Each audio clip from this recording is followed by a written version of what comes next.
So it looks like we have 12 participants at this point. I think what we'll do is go ahead and get started, and hopefully there'll be a few more. It's actually the number's gradually going up there. Yeah.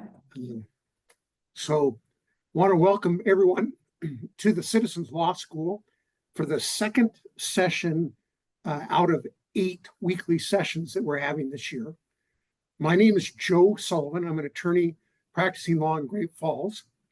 I have the pleasure of introducing my good friend Juli Pierce tonight as our speaker.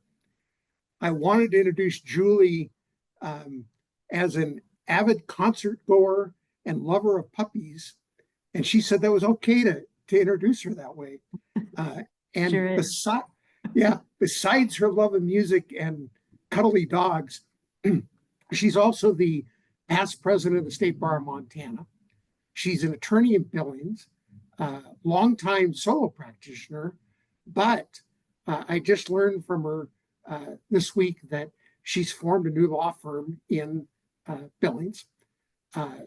She has extensive background in criminal law, in family law, and a lot of law that's focused on children and protection for children.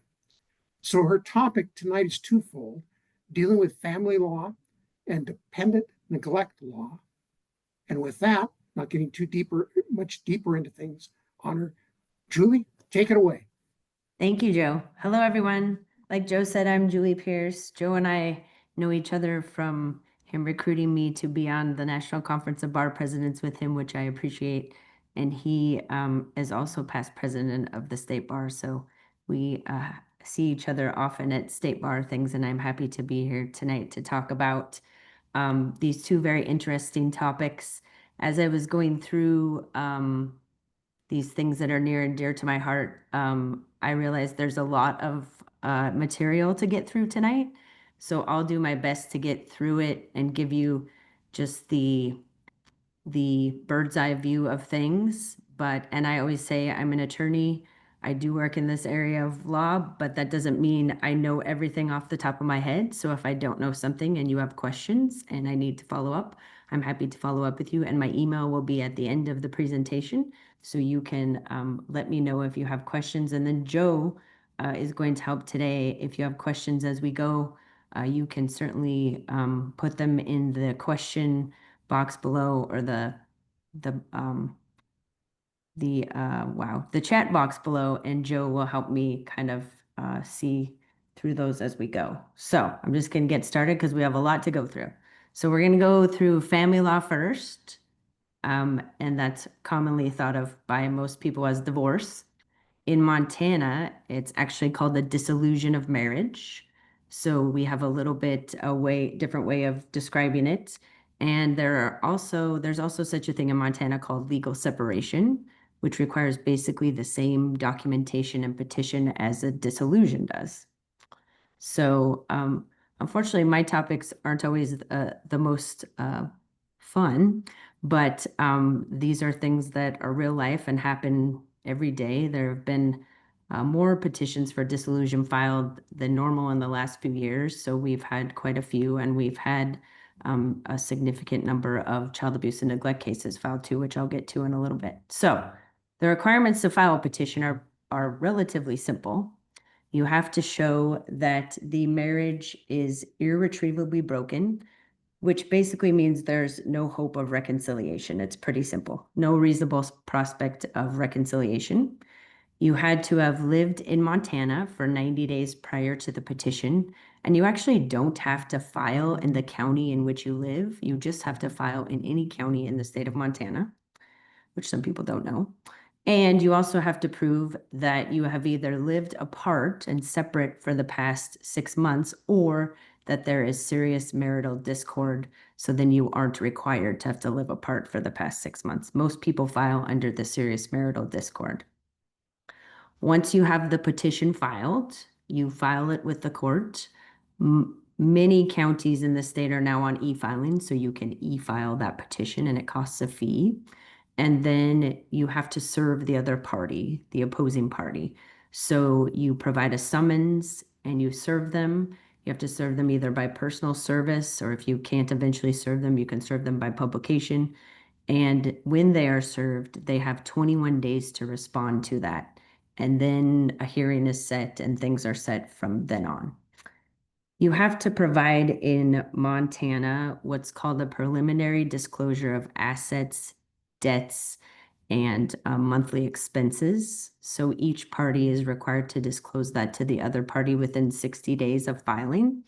And so you just provide basically what your expenses are every month, what your assets are, when any debts might be, house, credit cards, cars, anything like that. You list them all and you put that into a preliminary disclosure. And then at the end of, prior to the dissolution hearing, should you have one, you have to file a final disclosure as well. Joint petitions are allowed in our state. There's a couple of additional requirements. If you're going to have a joint petition, both parties have to sign the petition. You have to confirm that the wife is not pregnant. You have to confirm that there are irreconcilable differences that cannot be reasonably taken care of or resolved within a certain manner of time, or no prospect of reconciliation within the period of time. There are either no children together or that there is an agreed upon parenting plan for the children. You have to have a fair market value of assets that are less than $50,000, and you have to have no unpaid debts that are over $20,000. So those are the requirements to file joint petitions. You don't have to have an attorney in divorce cases in Montana to file anything. You can file pro se. You can ask for fee waivers. The fees to file a petition are $200. You can ask for fee waivers on that. Let's see. When a petition for dissolution is filed, it also comes with what's called a temporary financial restraining order. And that means that basically it's a given notice to all parties that you are not allowed to cash, borrow against, cancel, transfer, dispose of, change beneficiaries of any insurance or other coverage. You are not allowed to transfer, encumber, pawn, pledge, hide, dispose of property, real or personal, whether joint or separately held. So basically, you're supposed to sit tight on everything that you own and not do anything with it, because as you can imagine, some people try to hide those things.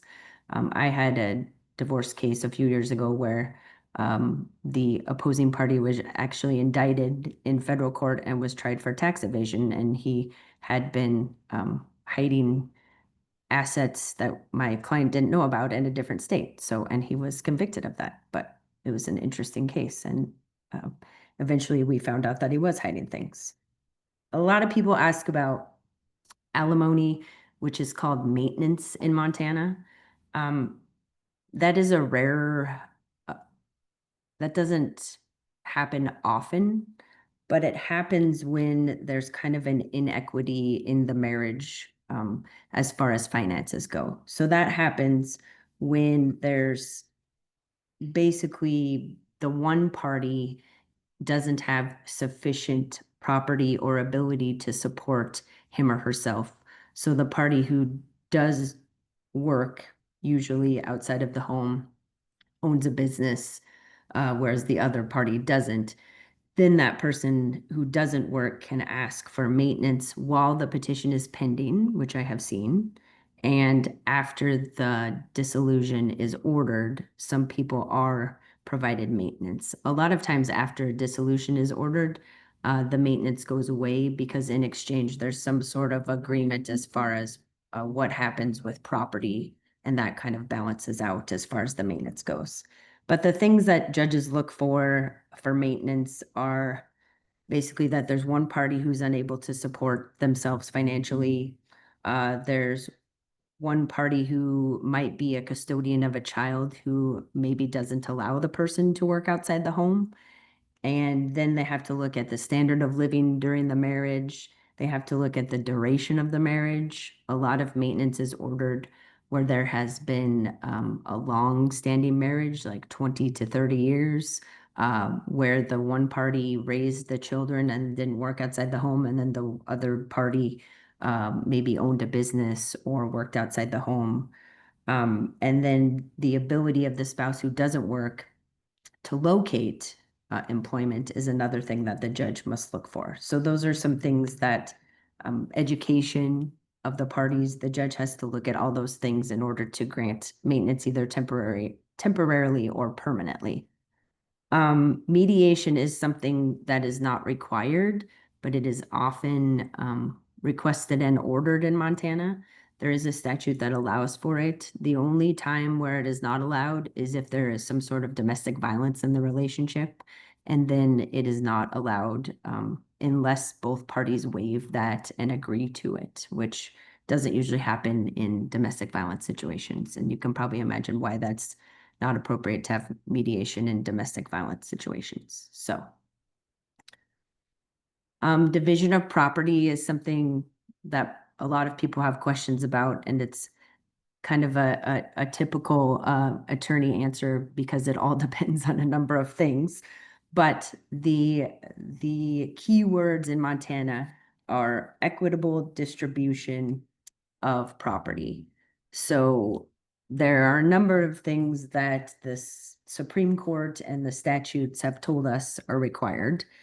So equitable doesn't necessarily mean 50-50. We are not a community property state like the state of Washington. So it's not split automatically 50-50. There are a lot of things that are taken into account. So again, there are a lot of things that are looked at, such as income, ability to make income, look at savings accounts, property, other assets, debts. If there is a significant life insurance or significant sort of annuities or retirement accounts, those are often looked at. And retirement accounts are always difficult because sometimes we have retirement accounts that we started prior to marriage, and then some we've started after. So those are all taken into account. If you've inherited property, it kind of depends again. It all depends. It depends on when you inherited that property. If you inherited it during the marriage, there's a lot of things that are looked at, and it is all done on a case-by-case basis. But what the district court has to decide, so the judge in your county has to decide, is whether that division in the end is equitable to both parties. So for instance, I had a case in Yellowstone County where the parties had been married for 30 years. My client was the wife. She had not worked outside of the home for 25 years because she had raised the kids. She had an associate's degree and had kind of a bookkeeping background, but not a significant ability to make money. Whereas the husband, the opposing party, had owned a business, had a master's degree in business, had a ranch, had a number of things that were very inequitable to my client. So my client in that case was actually awarded maintenance pending the final outcome of the dissolution. And then at the end, the opposing party, instead of continuing with maintenance, had to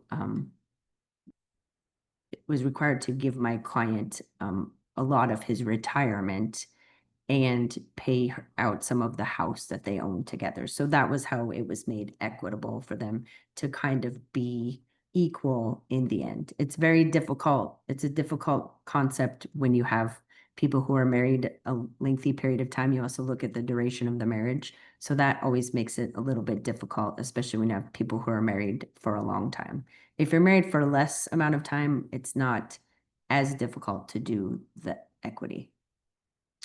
And I should say there's no regard for marital misconduct. So in Montana, I think there's only 2 states left that have this, where there's some sort of reason or misconduct that you can file a petition for dissolution, such as adultery or abandonment. It's a no-fault state is what it's called. So there are only 2 states, I believe, and only one I can think of right now is New York. I can't think of the other one. And so marital misconduct is not taken into account for the division of property either. I talked about the considerations in splitting things up. So, next is parenting plans. So if the parties have children, they're if they can't agree on a parenting plan, right now I have a case and we have an interim parenting plan next week because the parties can't agree on a plan that works for both of them. So we have to have what's called a temporary or interim plan. That plan is totally based on best interests of the child, and the parties propose a plan and put it together. They file it. The other party has to respond to say whether they agree with that or not. And then if we don't, we have an interim parenting plan hearing, such as the one I have next Friday. So the basics of the interim plan are just to temporarily assist the parties in fulfilling the best interests of the child. It is always in Montana a best interests of the child standard. And there are a lot of things that go into the best interests of the child. Um, a lot of those things, I won't go into all of them because there are quite a few of them. But they're both taken into account for the interim and the final plan. So the best interests of the child, things that are taken into account are the wishes of the child. If the child is over the age of 14, specifically the child's wishes get, have more weight than under the age of 14. Interaction and relationship with each parent, wishes of each child's parent, the child's adjustment to home, school, and community. If there's physical abuse or threat of physical abuse by either parent, that's taken into account. If there's chemical dependency or chemical use by either parent, that's taken into account. Developmental needs of the child. I had a case where I had a client who had an autistic uh, child, and that was taken into account that my client had done the majority of the care, provided the majority of care for the child. So that was taken into account more for my client and then the other party who had not provided as much stable care. Whether the parent has knowingly failed to financially provide for the child, whether the child has frequent and continuing contact with both parents, which is the standard in Montana, that both parents should have frequent and continuing contact with the children unless there is some sort of issue such as chemical dependency, physical abuse, abandonment, such as that. So that is kind of where we start, and then we go from there as far as the best interest of the child. See, Um, Julie, yes. we've got one question dealing with, is there a standard expectation when the parenting plan needs to be revisited? Or is there any kind of standard that way? That was my next part was amendment of a parenting plan. Amendment of a parenting plan is allowed when there is a change in circumstance of the child. So that could be if something happened where a parent was not able to parent anymore, or often when I see them, it's when there's something that has happened with one of the parents where they are maybe not providing safe care for the child. That can be, then you can file an amendment to that parenting plan. You have to file it with an affidavit that explains why you think the amendment is appropriate. And then the other party has to be served, same as if you had a dissolution, and then they can respond. And then oftentimes we have to have hearings on amended parenting plans too, because most of the time you're not amending it with the agreement of the other party. So yes, that's how you can change them. So they're not set in stone forever. I also sometimes see a parenting plan in place when a child is 0 to 6 years of age before school, and then you can file amended parenting plan petition to have it changed for the school year. A lot of times I see after school age children or go to school that it's a lot of times 50-50. Before that, it's not, I don't always see it necessarily 50-50, and I don't necessarily see kids being away from the other parent for 7 days in a row. Usually it's some sort of 2-3-2 or 3-4-3 where they split time because it's not necessarily, it's been shown that it's not necessarily as good for children to be away from or the other parent as long when they're younger. They can get used to it a little bit more when they're older, and school age makes it easier if with their one parent 1 week or one parent the next. When I was a kid, my parents shared me 6 months with one parent and 6 months with the other, but I went to the other parent's home every other weekend. So I was with my other parent half the time, no matter what parent I was with. Also, the moving, if you're going to move out of state or to a different county, let's say you're moving from Kalispell to Billings, or you're moving from Missoula to California, you have to file a notice of intent to move, and you have to do that with at least 30 days notice to the other party. And then they have an opportunity to contest that. I'm guardian ad litem, which I'll get to in a tiny bit, for a couple of children whose mom moved from here to Arizona a few years ago. And we had a 2 or 3 day contested hearing about whether that was in the children's best interest or not. So those are some ways that you can change it. There is a part of the statute that says if there are constant changes made or constant petitions filed, that could be considered vexatious litigation, and that there can be some sanctions for that. So you can't constantly be filing petitions to amend. So you also mentioned asking the child and considering what the child wants.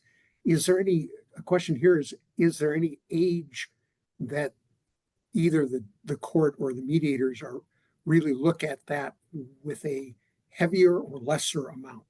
Yes, in Montana, it's age of 14 where their wishes are maybe more taken into consideration more than if they're under the age of 14. So that's kind of the standard age in our state. But I've seen children who are under the age of 14 who have, some say in those things. And children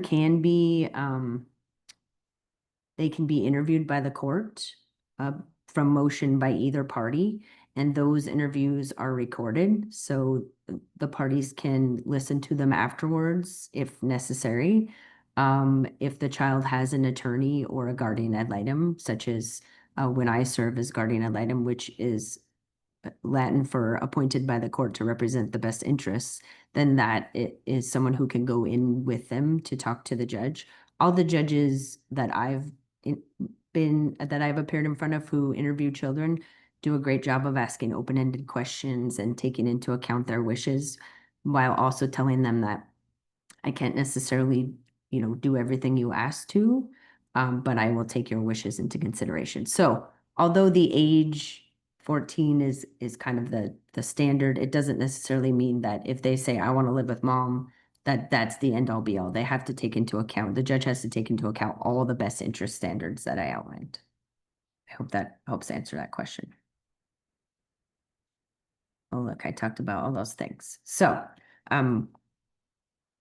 these are a couple different things that have been enacted or amended recently in the last few years. So there is a grandparent, grandchild contact subsection of family law. And sorry, my office is really old. And so when there are loud cars that go by it, you might be able to hear them. So I apologize. So grandparent, grandchild contact, the district court may grant to a grandparent of a child reasonable rights to contact with the child. And that can be made when there is a dissolution or when there is a abuse and neglect case that can be granted. And the grandparent basically has to petition for that. And they have to show that they have had continuing contact and that it would be in the child's best interest to maintain that contact. Usually this is done when there's sometimes a step parent adoption, and the parent whose rights the other parents are trying to terminate maybe wants to, the parents of that parent want to have continuing contact with the children. So the parents can object, but certainly grandparent contact is often granted, and a lot of times it will be agreed to. But these petitions can only be filed, they cannot be filed more than once every 2 years unless there is a significant change in circumstance. So these are specifically limited to how often you can file those. There are also what's called a third-party parental interest, and I actually have one of my clients is filing one of these right now for a third-party parenting interest, which means that you're not a grandparent and you're not a parent, but you have established a parent-child relationship over the years. In the case of my client cared for the child when the child was in foster care a couple of years ago, but wasn't able to adopt because there was another step parent who was adopting. So my client wants to keep that third party parental interest, and there is now a way to do that under the family law code, and where you can attempt to establish that continuing parent-child relationship, and you have to establish that you've had that relationship before and that it's in the child's best interest to continue it. Again, parents can object to that. If the parent is seen as possibly unfit, that will be taken into consideration. But you have to have established that parental interest before in a way, and there are ways to establish that. Mostly it's because you've provided care for that child and provided financially, physically, emotionally. A guardian ad litem, as I said, this is what I do for half of my law practice. Is I am a guardian ad litem for children in family law cases, in some civil cases, in some guardianship cases, and in dependent neglect cases, which we'll get to in a little bit. But basically the court can appoint a guardian ad litem in a family law case, a guardianship case, or a civil case. I was on a civil case a few months ago where there was a large lawsuit where the father of my client had been killed in a motorcycle accident, and there was a large lawsuit, and there wasn't anybody to handle the finances. So I was appointed to determine if the trustee who the father's estate had chosen was appropriate and was going to handle those finances in the best interest of the child. So in a family law case, the court can appoint a guardian ad litem, and that person represents the child's best interests in regards to the child's support, parenting, and parental contact. Usually, if I'm asked to be guardian ad litem in a case, there is usually some sort of allegation related to abuse by one parent, or there's some sort of parental alienation possibly occurring, or there's some sort of abandonment, or problem where one person alleges that the children aren't being cared for by the other person appropriately. So that's where I go in and investigate. I have to observe the child, and I go to mom's house, I go to dad's house, I go to wherever the child might be staying. I make written reports concerning what I think is in the child's best interest. I meet with the child. I have legal access to school records, medical records, psychological records. And then I am required to provide a report to the court and the parties 10 days prior to the hearing on either the parenting plan or the dissolution is usually what that ends up being. So I have been appointed by the court in a number of family law matters. They are very difficult matters because the parties don't agree and the kids are often in the middle, unfortunately. So adoptions are, so we were in Title 40 of the Montana Code. Now we move to Title 42 of the Montana Code. And so adoptions can happen in a number of ways. And these oftentimes are positive things in the courthouse. I always say that there aren't a lot of positive things that happen when you have hearings in the courthouse, but adoptions usually are something very positive that happen. So adoptions can happen a number of ways. So to file a petition for adoption, you have to state your relationship with the child, how long the child has lived with you, and you have to have an investigation done, and it can be done by through a number of ways. If you're doing a private adoption, it can be done through a placing agency like Catholic Social Services or St. John's here in Billings, and there's one in Great Falls, I believe, too, that they conduct pre-adoption studies, post-home studies. I have also handled private adoptions where a family places their child with someone else and then agrees to relinquish their parental rights so that the child can stay with with the family. Those are rarer. And then the most common types of adoptions I see are twofold. One is where the Department of Child and Family Services has obtained permanent legal custody of that child, which we'll get to in our other discussion today. And the parents' rights have been terminated, and the department, I'll just call them the department for today, has given consent for the person to adopt the child. And then the other most common I see is what's called the step parent adoption. So that is where usually where mom is married to uh, a new mom and dad are divorced, mom remarries, and that stepfather wants to adopt the child and then has filed a petition to terminate parental rights and also simultaneously filed a step parent adoption. Sometimes when those step parent adoptions happen, the other parent agrees to relinquish his parental rights. Sometimes, most often in my step parent adoptions, I can't find the other parent because they haven't either ever parented the child or they're in prison or just have no idea where they are. So I file a petition, I serve them by publication. I have to file an affidavit with all the things I've done to try to attempt to locate that person. So Google searches, criminal history searches, correctional offender searches, different things like that. So I have to show to the judge that I've attempted to find that person, tried to find them through family, other things, but you can file that step parent adoption. You can a child is not legally free for adoption until parental rights are terminated. So that can be done by either a voluntary relinquishment of the parties, or that can be done by the termination of parental rights, like I said, under the CPS law of the department, or step parent adoption, and then the private adoptions, like I talked about. So, one thing I will say is that some people, when like I'll just use this example as an absent father and there's a step parent adoption and there are some child support arrearages, those don't go away. They're not canceled when you have an adoption. So those stay. So let's say someone owes $30,000 in child support arrearages, which is not unusual, unfortunately. Those don't go away when your rights are terminated. They remain. So you are always required to pay that. So if child support uh, division locates you, they can still take money from your paycheck, and that goes towards the child's care. So,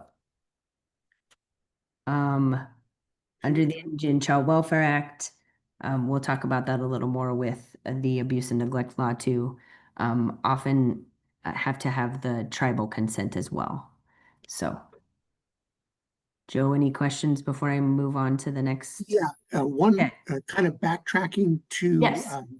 the guardian ad litem. And the question is, when does the court decide to appoint the guardian ad litem? Is it sua sponte, by the judge themselves, or does someone have to move the court to have a That's a guardian ad good litem? question. That's a good question. It can be done both ways. So I've seen it done where the court reviews the paperwork or has had a number of hearings, and then the court calls because as guardian ad litem, I am the court's eyes and ears. So I technically work for the court for the child's best interest to tell the court what I think is in the best interest. So the court will sometimes call me and ask if I would agree to be appointed. I've also been appointed in temporary restraining order cases, which is a very interesting way to be involved, but I have been involved in 3 of those. So the court can call and ask to be appointed and sua sponte on his own or her own appoint me. Or as most often happens, the parties agree that maybe the parents can't decide what's in the children's best interest or just cannot agree. Usually it's they can't agree. And then they either provide a list of names that who could possibly serve as guardian ad litem, or they will contact a person such as me and ask if I would agree to serve in that role. So it's kind of twofold. It's half and half, really, is how I've seen it. I guess I shouldn't say that. It's mostly the parties agree and ask me to do it or ask another guardian ad litem to do it. There are not a lot of guardians ad litem in our state anymore. And so if you know of any attorneys who practice in the family law area and have an interest in helping kids, this would be a great way for them to be a part of that and to have a little niche that is different than a lot of family law practitioners. Joe, are there any other questions related to GALs? No, I think we're good right now. Okay. Okay. Now we're going to move into, I think we're doing pretty well on time. Now we're going to move into the other big part of my presentation, which is called dependent neglect law, or as a lot of people think of child protective services or child and family services. In Montana, child and family services is under the Department of Public Health and Human Services. That's the big umbrella. And then below it is the Department of Vital Statistics, the Department of Child and Family Services, and other areas. So this is what we think of when we think of people who social workers who come into homes and remove children who have been abused or neglected. There are a lot of differing opinions about this, but I think it's always interesting. This is what I try to start with when I talk about this area of law, because it is oftentimes controversial and a bit confusing for people as to how this actually occurs. So I think it's always a good place to start to talk about why Title 41, which is what we're in now, why Title 41 was enacted to begin with, because a lot of times people wonder, well, why did we even have child protective services to begin with? So in Montana, the policy of this state is that this provides for the protection of children whose health and welfare may be adversely affected or further threatened by the conduct of those responsible for the children's care and protection. But I would also note that whenever possible, the state of Montana is required to preserve the unity and welfare of the family whenever possible. And if the children have been removed, they are required to reunify the family by taking into account whether these efforts may be impeded by court-ordered support, whether they are ensured that there's no forced removal of a child based solely on an allegation, unless the department has reasonable cause to suspect that the child is at imminent risk of harm, and to ensure that all children have a right to a healthy and safe childhood in a permanent placement. So whenever a child is removed from the home, the child is entitled under the state of Montana law and under this policy to maintain ethnic, cultural, and religious heritage whenever appropriate. So that should be first and foremost. When a child has to be removed for imminent risk of harm or danger, then that should be something that's taken into consideration first and foremost for kids. And I think I've been working in the child protection realm for almost 30 years now. So I started working at Child and Family Services when I was in college, and then I went to law school and worked in the dependent neglect realm as a prosecutor. And I've also I currently represent parents in dependent neglect cases. I currently represent children as their attorney. And I currently am a guardian ad litem for Judge Souza and Judge Nisley in dependent neglect cases in Billings. So I have a background from all sorts of aspects of that area of law. So I thought it might be best to talk about how a case gets filed, how a case is filed to begin with. So the child abuse hotline, if you ever have reason to suspect that a child is being abused or neglected, the number to call is right here, the 1-800 number. That number goes to Helena, and there are people that is their sole job, 24 hours a day, 7 days a week on holidays, to answer calls of suspected abuse or neglect. So again, if you have reasonable cause to suspect, then you call this number and make a report and provide as much information as you can to why you think there is possible abuse or neglect and who the child is and where the child lives, parents, etc. So that's how a report is started.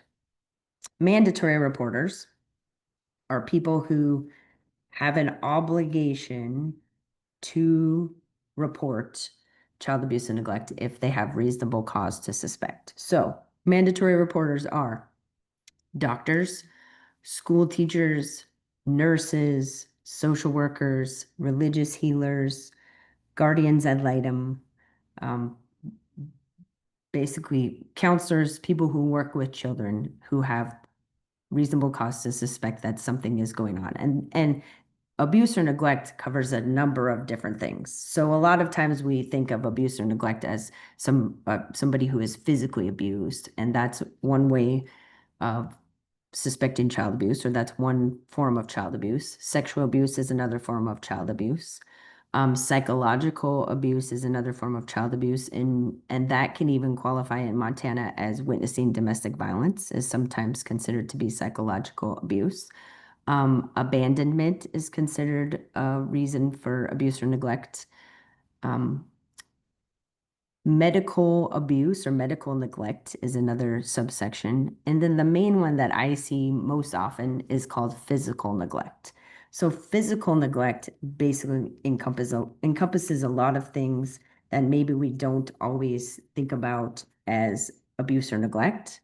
Um, but that is a failure to provide basic necessities, um, failure to provide adequate nutrition, protective shelter, appropriate clothing, failure to provide cleanliness or general supervision. Sometimes I'll see kids who are removed because their parents, I've had a couple infants who are walking in the street with their diapers on only and didn't have any parental supervision. I've seen a lot of, I could probably talk all day about the number of different types of neglect I've seen over the years. Exposing the child to an unreasonable physical or psychological risk, um, causing malnutrition or a failure to thrive. That's pretty rare, thankfully. But those are just some different things. And most often how I see this, and this is probably 85% of the time, is I see it when people are have a chemical dependency issue, have some addiction, and they are neglectful because they are not able to care for their children, or they are not able to provide stable housing, or they just aren't able to, they can't parent them because of their addictions. So we are not trying to remove people's children who have addictions. In general, it's when that addiction and those problems lead to neglect and are not addressed. So that's when the physical neglect, that's when I most often see it, is from drug abuse or alcohol abuse. Social workers, as of October 1st, so as of a few days ago, have new titles. They used to be called, back in the day, they used to be called community social workers. Then they moved to child protection specialists, and now they have new names depending on what they do. So the newest name for the investigators who go out and investigate these reports are called child protection specialist investigators, and they investigate allegations of child abuse, neglect, and endangerment. And the social workers who work with the family once the department is involved. And again, when I'm talking about the department, I'm talking about Child and Family Services, otherwise known as Child Protective Services. A child reunification specialist is, they are the people who are trained to reunify the family and work with the family to obtain services for them and get the child home. And that is always, always, always what we want children to do. We want children to go home. And I think that's often misunderstood. But the department, guardians ad litem, parents, attorneys, department attorneys, we want children to be reunified with their parents. And in 99% of the kids who I've worked with, they want to be reunified with their parents. So investigations are done based on the abuse or neglect that is reported. If it's an emergency, they have a certain amount of time. They have to go out within 48 hours. If they aren't able to determine anything within the 48 hours, it's filed as informational. Otherwise, they identify them by priorities, so physical and sexual abuse, and then they prioritize them based on that. And they have to make contact with the reporter. I will tell you that reporters are confidential for the most part. People can request their files. Those reporters will be redacted. There are always exceptions to the rule, but reporters are supposed to be confidential. So don't not make a report if you're concerned because you're afraid that someone's going to find out. They are confidential, but oftentimes people know who call. But if you have reason to believe that a child is in immediate or apparent danger, then that it is appropriate to call. And then the social child protection specialist investigator, I have to get used to that, investigates the allegations. And then if they think, I will say that in Billings, a lot of the cases I don't see because they work what's called a voluntary with a voluntary program with the department. So they won't file an actual court case. The social worker, I will just call them social workers, will work with a family voluntarily for 30 days, up to 30 days, and try to get them some services. Maybe a parent needs to go to treatment or needs a referral for counseling. They will work with them for up to 30 days without filing a an actual court case, and it's called an in-home voluntary plan. So that happens more often than not, and we don't hear about those because they aren't an actual court case that are filed. The most dependent neglect cases that are filed in the state are in Yellowstone County, and then second is Cascade County, where Joe lives. So, and that has always been for the past 25 years. That's been those have been the two highest dependent neglect filings in our state. So who files the case is either the Assistant Attorney General. They have child protection units in Great Falls, Missoula, and Billings. But most often, there's only about 6 attorneys who work there. Most often than not, it's the specific county attorney. So the county attorney's office here, for example, has a division, a child abuse and neglect division, and they are the people who file the cases that are brought over from the department to file when there's a specific allegation that requires a child to be removed. And the child actually has to be typically, again, there are exceptions, but a child actually has to be removed and in immediate or apparent danger of harm before the case can be filed. And that is called a dependent neglect case, or DN is what it starts with. So the county attorney files that. And then the department has to show that they've made reasonable efforts to prevent the removal. So they always have to show to the court that they've done everything they can to prevent removing the child from the home, because removing a child from a home, even if they are being neglected or abused, is traumatic and it causes trauma to kids. So it is always, that is why it's required, that reasonable efforts are required to prevent that removal. And they've done, this social worker has to document, and usually it's a page or 2 of documentation of how they've worked to prevent that removal, to assist the family in maintaining and keeping unified and not being removed from the home. We've done some good work in the past few years, I think, to change how things were done when I was a prosecutor, when I started back in 2004 and did these cases. I think we've done a lot of great things to try to get people together and get before the judge right away. And these are 2 things that have been changed over the course of the last few years that have helped families, I think.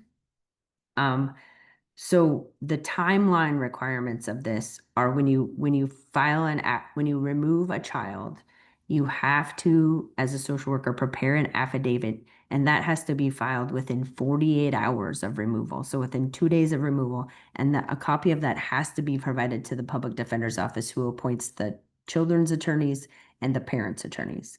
And then within 5 days, the petition must be filed and the accompanying documents. So then that sets out what's called a pre-hearing conference, and that is usually done within 5 to 7 days. And that's where the parents come together with their attorneys, the department, the social worker, the prosecutor represents the department, guardian ad litem or special advocate, as they're now called as of last week, which I'll get into a little bit. And I know we only have 12 minutes left, so I'll try to be quick.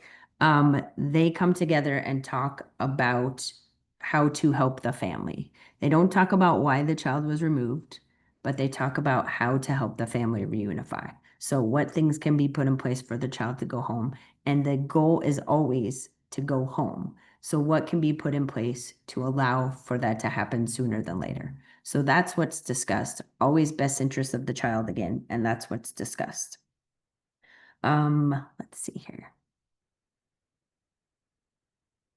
Then immediately following the pre-hearing conference, there's what's called an emergency protective services hearing, and that is before the judge. So in Billings, we have those every Tuesday and Thursday if there is a removal. This week, I didn't have one today because there were no removals this week. Last week, there was one removal. So it just kind of depends on the week, but those are always set on Tuesdays and Thursdays in Billings. We have, unfortunately, enough of a volume here that we set those every day, every Tuesday and Thursday, just in case. So people have that time blocked out for those pre-hearing conferences. And then we have an emergency protective services hearing, and that is the time for the attorneys or parents to explain why they don't think the protective services of the department should continue, whether the out-of-home placement is in the child's best interest, and then where the out-of-home placement is. So out-of-home placements, they always must look at family for the child first, and then close to home, close to school, and then go from there. So that's the requirement.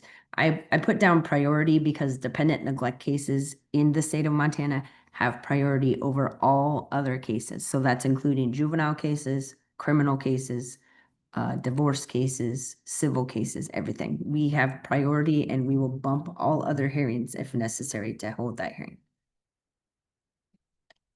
Joe, I haven't looked in the questions. Have there been any questions? No, not as of yet. Okay. All right.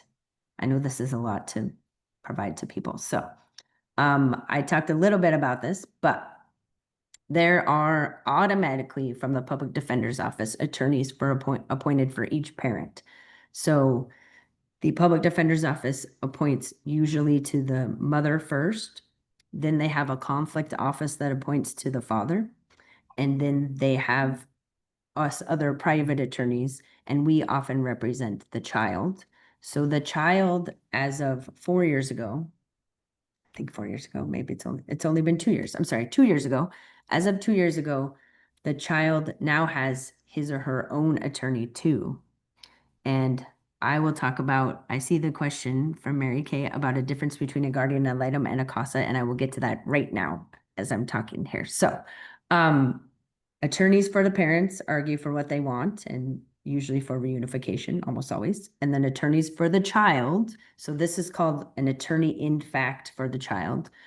That person advocates for the child's express wishes. So if a child is 14 and the child says, I don't want to live with my mom, then that's what I am required to do. I am not allowed to argue best interests. I'm not allowed to argue anything else. I'm only allowed to argue for what the child wants.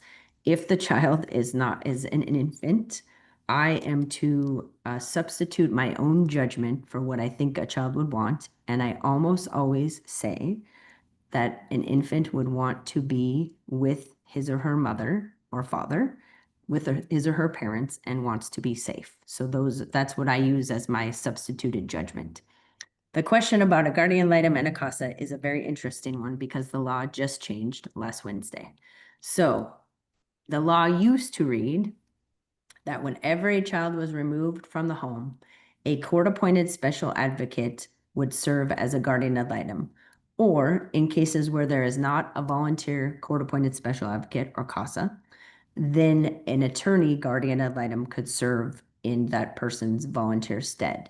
So in our county, and we're probably the minority, but in our county, we do have the Yellowstone CASA, and they have a number of volunteers who represent the best interests of children. And this is where attorney for child is different from special advocate, which is what we are now called. A special advocate argues for best interests of the child, again, taking into account what the child wants always, but argues all those other things we talked about earlier, similar to the family law statute, same best interest standard. But a best interest of child is sometimes different than attorneys for children, especially as the children get older. So now instead of the statute specifically saying guardian ad litem or CASA, It has now been replaced by what is called a special advocate. So I am presenting tomorrow on this to the district court judges. And this statute has completely been changed as of October 1st. So now a special advocate must be appointed. The court shall appoint a special advocate for each child who is removed from his or her home and dependent neglect cases filed. And those special advocates represent the child's best interests.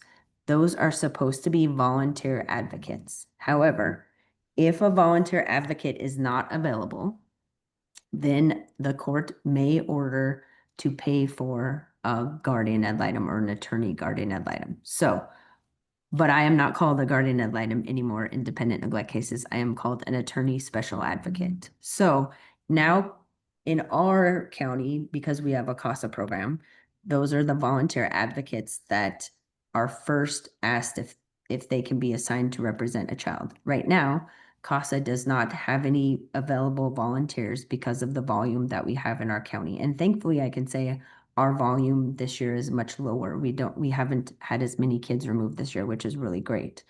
It's gone down last year and this year, which I think is awesome.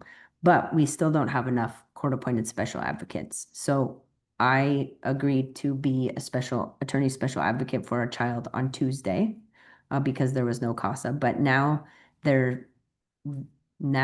it's a different name for us, and the volunteer has to go first, and they are not called a CASA or a guardian ad litem anymore. So that is the difference now.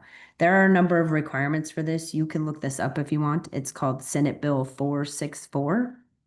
And it's very lengthy, and I don't want to take up too much time because now we have 5 minutes, and I'll try to run through kind of how the process goes relatively quickly now that we have that. But throughout the whole case, the parents have an attorney, the child has an attorney, and the child has a best interest advocate. I just wanted you to know that throughout the case, there are many, many, I call checks and balances for the best interest of the child, which I think is really good. So again, I'll quickly kind of run through these because I know we're short on time. Once emergency protective services is granted, there's a show cause hearing to show cause why the department should not be involved. Then within 90 days, there's an adjudication of the child as a youth in need of care. That's if the department is continuing to be involved. And then either immediately thereafter or within 60 days after that, there's a temporary legal custody hearing where the department is considered the temporary legal custodian of the child. And then a treatment plan, treatment service plan, some people call it, will be put into place that will help the parents figure out what they need to do to be reunified with their child, and requires the department to provide reasonable efforts to reunify the child, or in the case of Indian children, active efforts to provide reunification. And that is something that is taken very seriously in the court. Continuances are not granted, and there's a specific statute that says continuances are not allowed in these cases unless for good cause shown or all parties agree. Sometimes all parties agree because there hasn't been or if parents haven't been served, that's a problem. Sometimes parents are incarcerated. A lot of children have incarcerated parents, and so sometimes they aren't served. So we have to do that, but it's a very rare occasion. Each year, so every year, every 12 months, if a child is still in care, there has to be a permanency plan hearing to tell the judge what the permanency plan is for the child. It is always reunification until a petition to terminate or a guardianship is filed. A guardianship can be petitioned if the child then parental rights are not terminated, but the person who has guardianship of that child fills in as their legal guardian.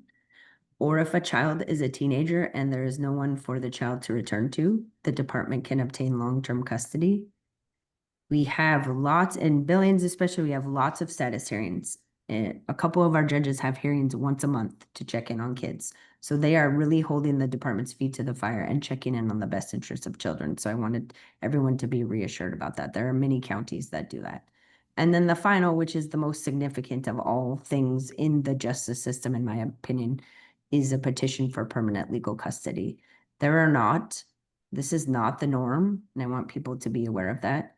But if a child has been in foster care for the last 15 of 22 months, it is a federal requirement that the department must file for permanent legal custody, with the exception if the parent is working to reunify and actively working, or if the child is with family.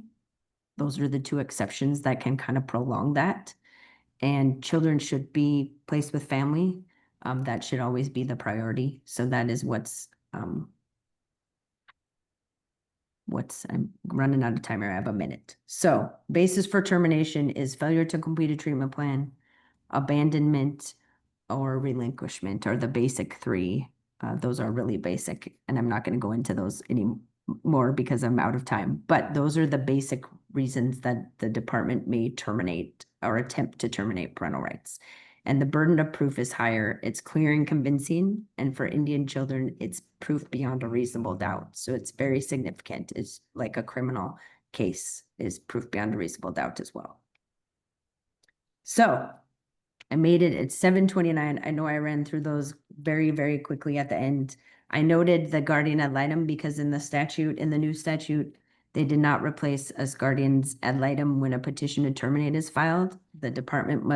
The court must then reappoint me as guardian ad litem. So I would still be a guardian ad litem for kids whose department has petitioned to terminate their parents' parental rights. So that was a lot to give everyone in the hour, but I appreciate all your time and your thoughtful questions. Are there any other questions? So Julie, Yes. thank you for your time and effort here. Yes. I apologize to Mary Kay because my ineptness, I was not scrolling down on the questions and she was below the level of what I was seeing. There's one pretty lengthy and specific question from an anonymous attendee. It might be better if that attendee would use your email that you're showing. Yes, please email me. And email Julie, and then they can be more specific on that. And I want to remind everybody that this is the second session in 8. So in successive weeks, we will have additional sessions on different subject matters, and you're all invited to attend. And again, Julie, your time, your effort, it's greatly appreciated. And thank you for doing this. Thank you. I appreciate all of you for attending. And thanks, Joe, for the nice introductions and helping. I appreciate all of you for being interested in all of this. I hope you enjoy the other ones too. Thank you, everyone.